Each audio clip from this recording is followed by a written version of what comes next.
Everybody to our Wednesday Board of Commissioners Finance meeting.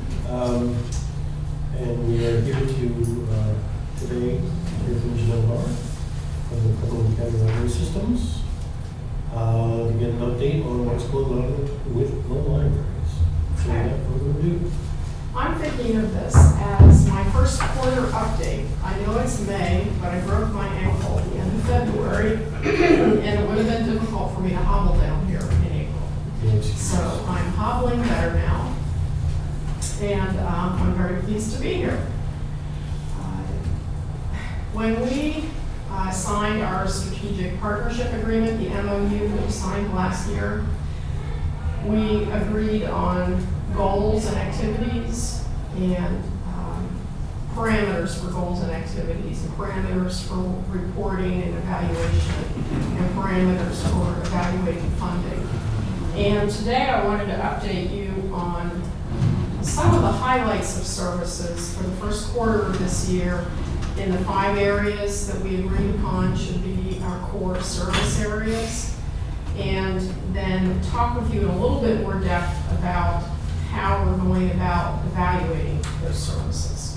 So on the first page of the handout that I gave you this morning, or this afternoon, you can see the 5 areas that we agreed would be our core service areas.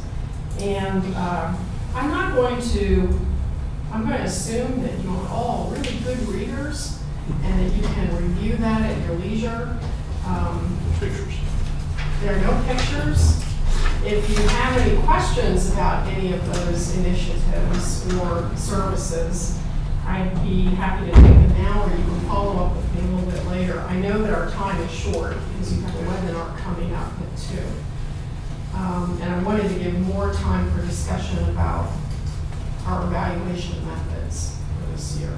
But in childhood and adulthood, in each one of these areas, I tried to give you a little taste of the statistical measures that we've pretty much always had for these types of services, and what happened during the first quarter in each one of these 5 areas, and some of the things that we're doing now or looking forward to, such as the 2016 summer reading program. We're going to be upgrading our internet services, increasing the bandwidth at each of our libraries. And we've also had a new partnership with the Capital Area Intermediate Unit for internet services. We had discussed this a little bit last year. And we expect those service improvements to begin in July 2016.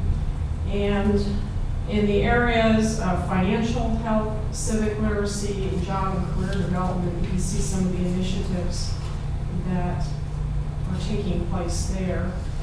And 2 exciting things under safe, welcoming community gathering spaces. You may have seen the article in the Sentinel that appeared about the New England Library getting a significant USDA grant to upgrade their heating and cooling system. They use the lower level of the library as their programming space.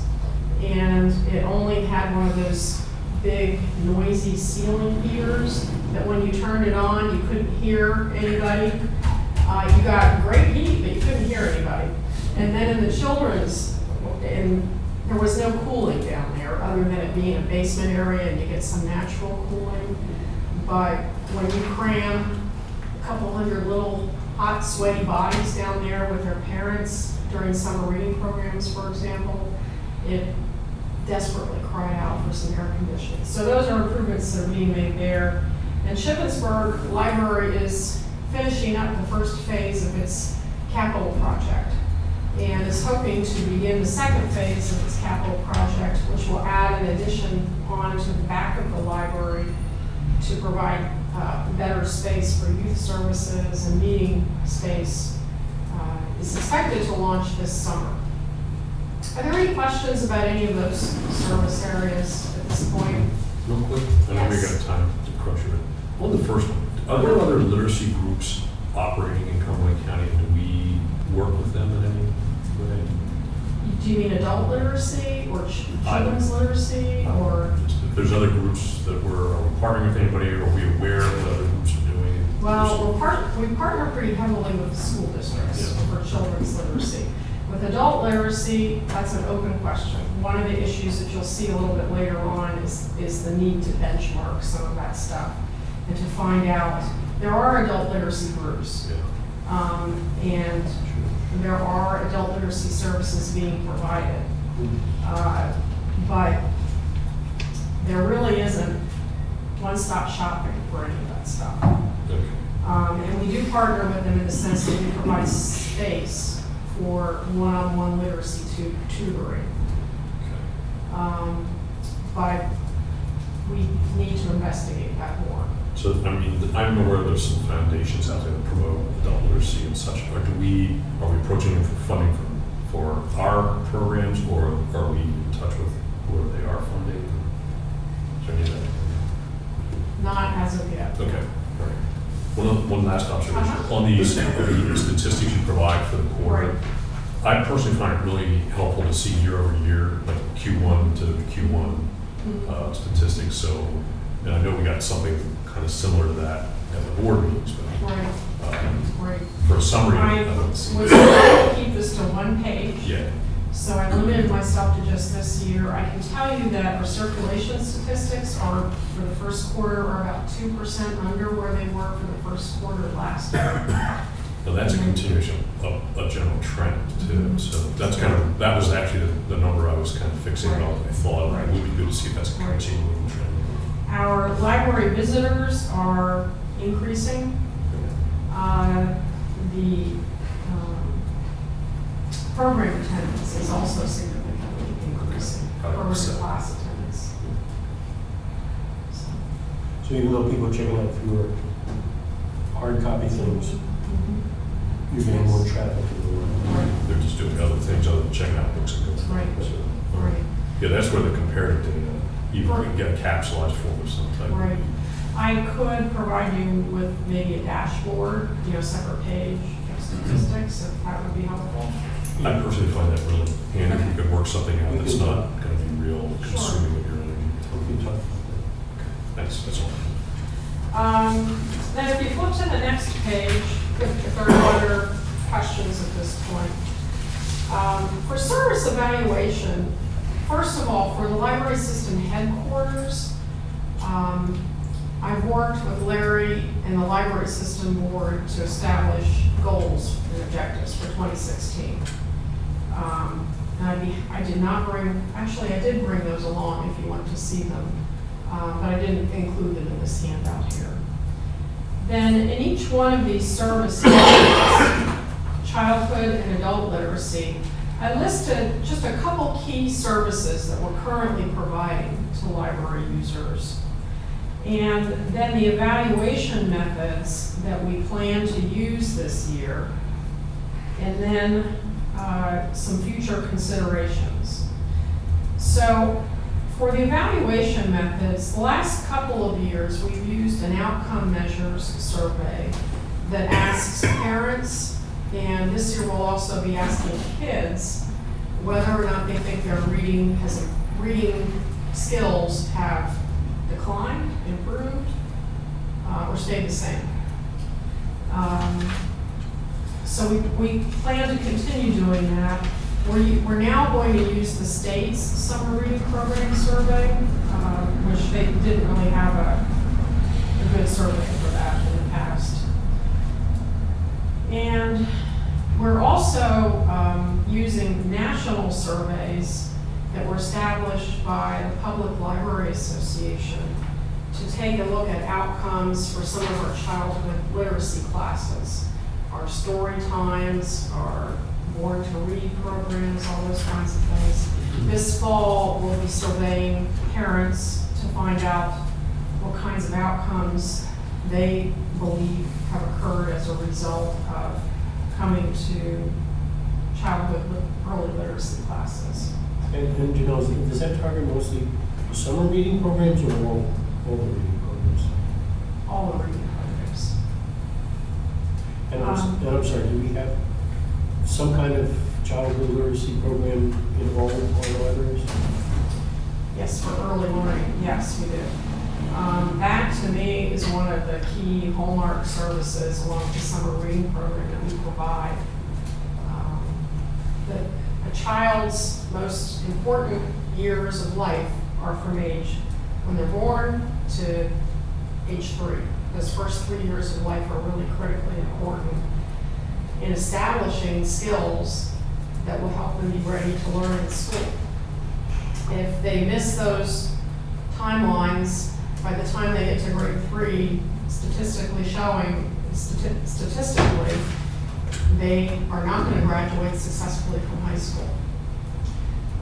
So it's really important that we work with parents to model good reading behaviors, provide them with the resources to make sure that they're equipped and know the importance of reading to their kids, of doing the finger plays with their children, of doing the nursery rhymes with their kids. Those things are all really important.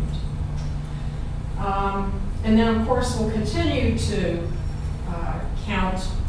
use our statistical measures, collection use, class participation, summer reading program registration and completion rates. In terms of future considerations, some of the questions that we are grappling with right now, the third bullet point there, Gary, speaks to your question earlier about adult literacy program services.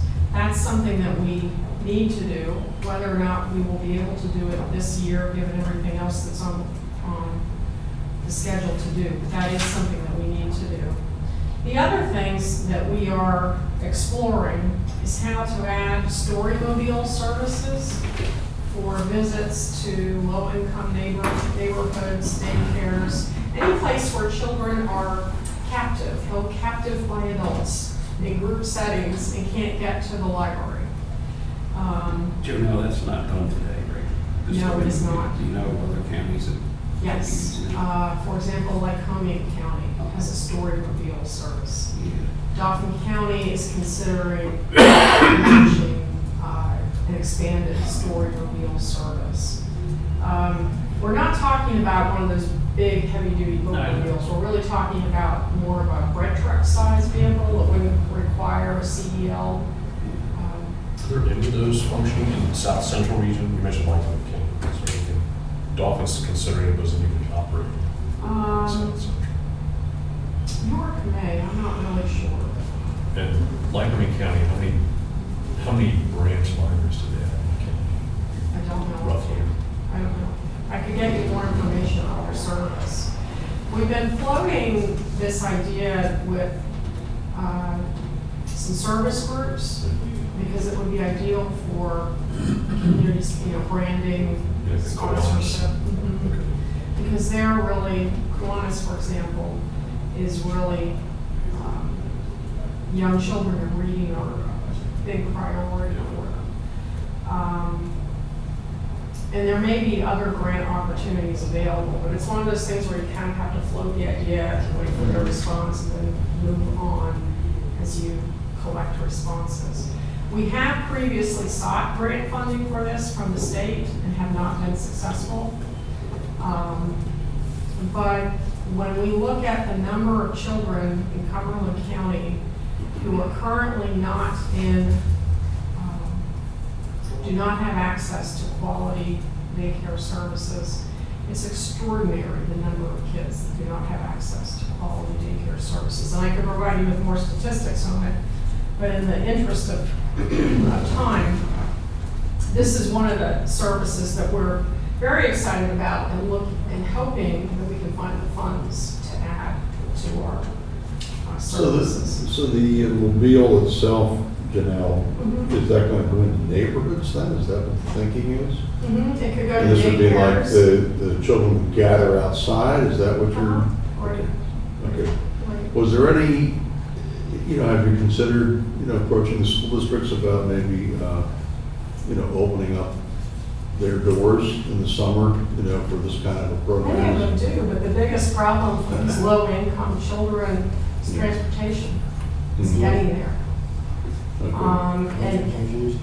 And those families who have those transportation issues getting their kids to school during the day is just not. What are the age, what age group are you looking at here for the historical We are looking at preschool, preschool? infants to age 5 is the key, kids who have not yet entered school. Because we really consider those our children. We are their primary service provider for library services. Yeah. So I think it's interesting to note that when we took a look at all the different community-based needs assessment, when we're putting together the community support program, early childhood care and education is a big issue. There's a wide proliferation of daycare services. There's probably not enough, and there's big variances in quality and resources. Some of the disturbing things that I saw were some of the efforts that were geared to trying to improve the quality were pretty exclusive and would discriminate de facto against daycare facilities that had lower resources available to them. Having something like this, to be able to go to a daycare center and provide that additional service that they probably wouldn't have the resources to do, or the money to hire staff who could do that themselves, Right. would be a nice equalizer. So, moving on to information technology and digital inclusion, another core service area for us. We're planning to do, a few years ago, we did an online impact technology survey that gave us some very nice results in a variety of areas that looked at outcomes from people using the technology resources available to them through the library. So we don't want to do that every year because it's a huge survey. We have survey burnout, I'm sure, among our constituents. So we're planning to do that again this fall. And we've started using some national benchmarking statistics for library technology, like, comparisons of bandwidth, comparisons of the number of computers that are available, comparisons of Wi-Fi services, all those kinds of things that will give us some comparative information to compare us with comparably sized libraries nationally, but also within the state. We really intend on looking at third-class counties and how we compare there. So, I'm sorry, if you had to pick one big issue in terms of technology, is it that we don't have enough devices, or we don't have enough bandwidth to support all people who come in with their own devices? Or is it a combination? It's a combination of both. Right now, you'll notice that we mentioned that we're going to be able to save some money on our wide area network services, about $6,000 some odd dollars a year on the first page. We were hoping to take that savings and invest it in Wi-Fi bandwidth. Because right now, we need a lot more. And right now, each library is actually managing its own Wi-Fi network, and quite frankly, is not able to do it very effectively because they don't have the manpower or the expertise. Basically, they contract with Comcast or with some provider to come in, set up the Wi-Fi services, and they turn it on in the morning, they turn it off at night. They don't really have ways to determine when the bandwidth has been exceeded, only by turnaways, by people coming up to the circulation or to the reference desk to say, I can't get onto your Wi-Fi. There are a lot of those people that come, and their answer is, just keep trying. Well, we would like to be able to offer more managed services from the capillary intermediate unit who could really effectively tell us how much bandwidth we need, how much it's being used up, how much is being exceeded. We know how many users we have, but we suspect, given the number of inquiries that we have at our service desks, that the bandwidth needs are being outstripped by the demand. So Those providers can provide you with statistics Sure, they Or do, but we're not number of paying them balances. for active management of Gotcha. Wi-Fi services. So, and in doing this comparison, gets to the, I think, between our county and other counties. I think it's also important to do a comparison from library to library, because my guess is if you've got a situation where each of the places manages their own, that you're probably going to have some disparities from library to library. Now, it could be a result of choice, it could be a result of resources, it could be a result of a lot of different things. So, I'm not sure how we're doing here on time. So those are some of the issues that we're looking at in terms of information technology. And some of our future considerations are listed down there. For example, one area has to do with promoting library use in remote service providers. For example, if somebody has $5 or more in fines or fees, or has overdue library materials, they're currently blocked from using our services. That's not much of a threshold for your low-income family. So we're looking at ways to identify those people and to make allowances for the needs that they have to use the equipment or to use the library services at the same time. So, moving on, financial literacy, health literacy, civic literacy, job and career development. Some of our key services are listed there.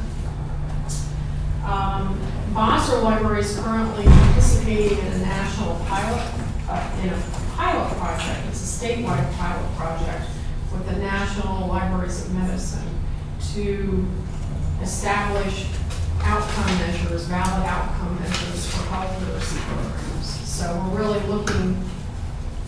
we're waiting for those results, which should come out later this year, to determine how we can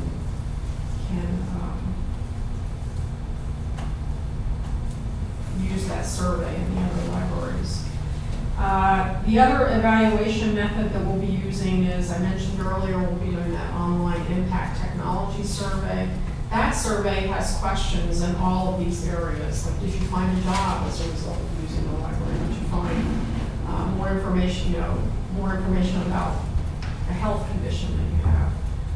Were you able to make changes as a result of that? So we plan to use the results from that technology survey to help evaluate some of our services in these areas.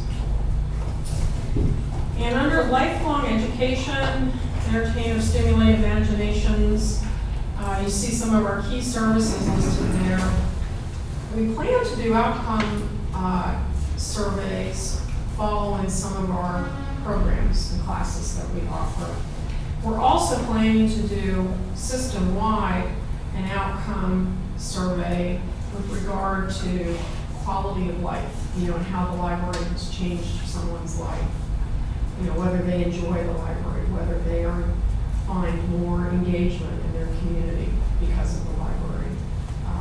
We also, related to safe and welcoming community gathering spaces, will tack on a couple questions to that quality of life survey that address whether or not people feel safe in the library, whether they feel like the library is a welcoming place, whether they enjoy using the library.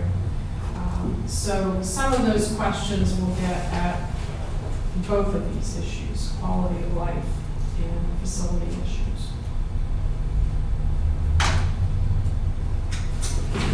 Some of the considerations that we have for lifelong education, future considerations. More libraries are moving from actual hard DVD services, lending music or lending an actual tangible copy to streaming services, just like Netflix and those kinds of services. We need to be thinking about how we're going to start moving in that direction as well. This will also help us with a big problem that we have in theft in the libraries as well for those materials. And then finally, under safe, welcoming community gathering spaces, One of the issues that has always been really difficult for the library system to address is how to maintain and expand facilities, either where there's a great service demand, or where there are communities that really have difficulty supporting a major capital campaign. Some of our lower income communities.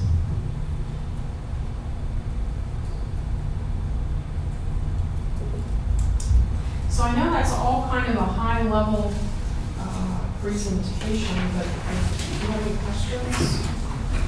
I read something, I think, just the other week here about the libraries moving in the direction of, and I think it might be this under this future considerations, but you're going to submit a grant proposal.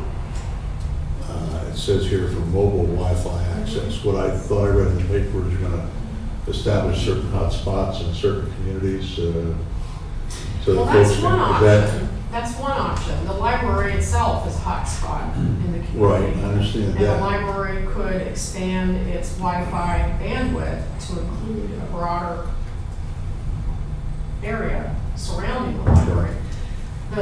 We will be here tomorrow with a grant proposal that we're submitting to the state to lend out mobile Wi-Fi, not devices, but essentially the thing that you plug into your device that will give you that connection to AT&T or, the satellite up in the big satellite up in the sky to provide internet services. Explain that more and more. But I just was curious if these new services are funded with a grant. And I'm thinking about now, if all of a sudden people get used to, once you have this up and running, and people get used to free internet access, and then the grant runs out, and then what? They don't have internet. Well, we would be promoting this as a pilot project and finding ongoing resources to provide those services on a long-term basis is certainly an issue. Yeah, I'm just thinking ahead that it's a great idea, but how's the funding for it going to be sustained, if it starts off with a grant? Because once you provide, if this is what's going to happen, free internet access from the libraries, and then, people are going to expect that it be, continue to be provided. So it's always the danger. Yeah. So anyway, I'm interested in learning more, hearing more about that. Well, which kind of brings us back to the big question, is when are you going to come back in and talk about funding? When would you like me to come back in and talk about it? Well, it's no secret. I mean, we went through the consensus building project, and I think we were successful in defining common purposes.